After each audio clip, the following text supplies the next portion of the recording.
Bonjour, alors avec cette vidéo aujourd'hui, je voulais aller voir ce passage énergétique lorsque on arrive à se tenir au centre, avec cette idée de lemniscate, de balancement de droite à gauche, depuis un équilibre trouvé, depuis un centre trouvé. Alors, dans un premier temps, c'est le set de denier qui est sorti, avec cette idée d'avoir réussi à dresser des menhirs les uns après les autres comme représentatifs de ce qu'on a réussi à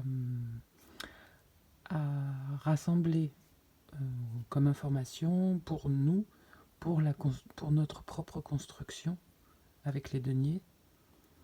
Et avec le septième, c'est tout le sens qui est pris. Donc mise en cercle, l'énergie peut trouver sa place. Toute la cohérence est trouvée grâce à cette progression. Au départ, on n'a peut-être pas compris. On n'a peut-être pas compris le sens, mais on avait tous nos efforts concentrés sur ce rassemblement.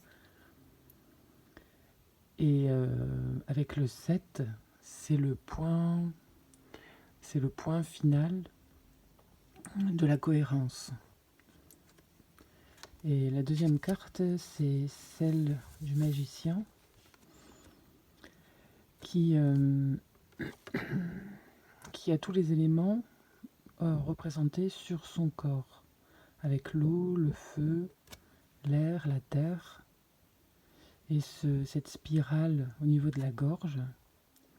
Donc il a réussi à centraliser sur lui-même, sur son corps, avec en plus symbolisé en carte centrale, tout ce flux, tout ce passage, il a réussi à l'intégrer. Et il y a avec les trois cartes beaucoup de cohérence au niveau du corps. Ici, c'est le corps qui arrive à donner sens à ce qui est important pour lui. On voit que tous les efforts sont manifestés par les cheveux, par les mains sans qu'elle ait besoin de toucher la pierre, et que l'épine dorsale arrive à diriger l'énergie là où elle a besoin d'aller. Et la troisième carte du 2 de bâton, avec ces arabesques dessinées sur le corps, il y a encore cette idée d'avoir fait sens et d'avoir fait vivre en nous-mêmes la cohérence qu'on souhaitait. Il y a une idée d'avoir réussi à être sincère avec soi-même. Il y a avec ce 2 encore la manifestation du balancement, et il se tient en son centre, à savoir qu'une fois qu'on a réussi en soi à équilibrer les énergies, les éléments, et qu'est-ce qu'on en fait, quel sens on lui donne, une fois qu'on a réussi à mettre en cercle pour le passage, ici avec les éléments qu'on a fait nôtres, et là comment on dirige cette énergie, comment on lui donne sens. Ouais. La carte de dos de paquet, c'est celle du fou. Il y a beaucoup de folie à arriver à suivre notre propre logique poussée au bout, une fois qu'il y a cette sincérité à l'œuvre. Et c'est avec le chakra de la gorge, que tout ça peut prendre sens aussi. Enfin, principalement, j'ai l'impression que c'est ça qui permet de tisser ce vers quoi on se dirige et de là où on part.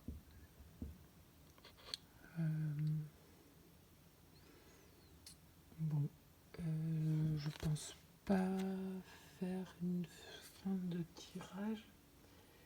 Peut-être avec les cartes du corps, puisque là c'est si fort. Alors j'ai orienté là, par ici, parce que ça me semblait bien représentatif des trois des trois points de passage.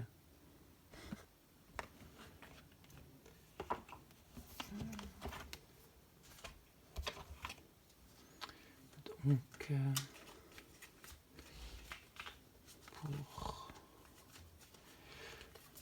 peut-être pour voir si cet équilibre-là est dirigé.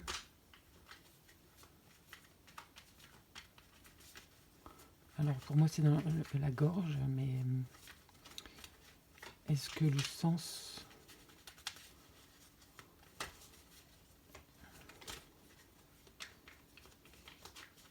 et puis il y a cette idée-là aussi de chaîne d'ADN. Elle était sortie aussi sur la carte de la mémoire hier ou avant-hier. De retrouver par cette chaîne-là l'accès aux informations dont on a besoin pour continuer l'avancée. Peut-être que c'est ça la carte de sortie avec les cartes du corps. Pour savoir quelles informations le corps permet.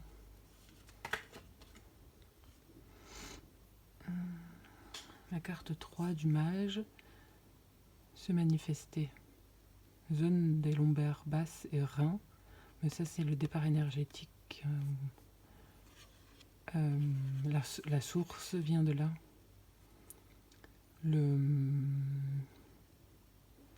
Oui.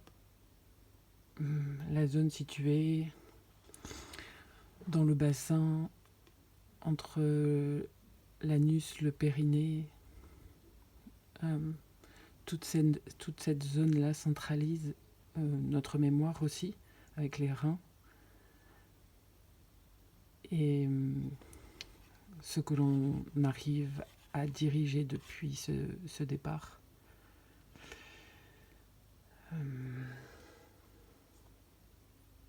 Et en dessous, on a l'amour inconditionnel.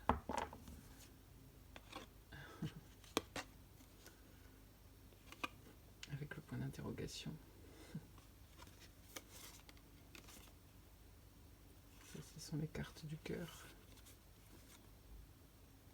La discernante qui se tient bien droite. Alors, donc c'est bien pour aller puiser dans nos ressources les informations qui étaient encore considérées comme poubelles ou dont on ne se servait pas, de retrouver depuis cet accès le phare vers lequel on se dirige. Voilà. Et à bientôt.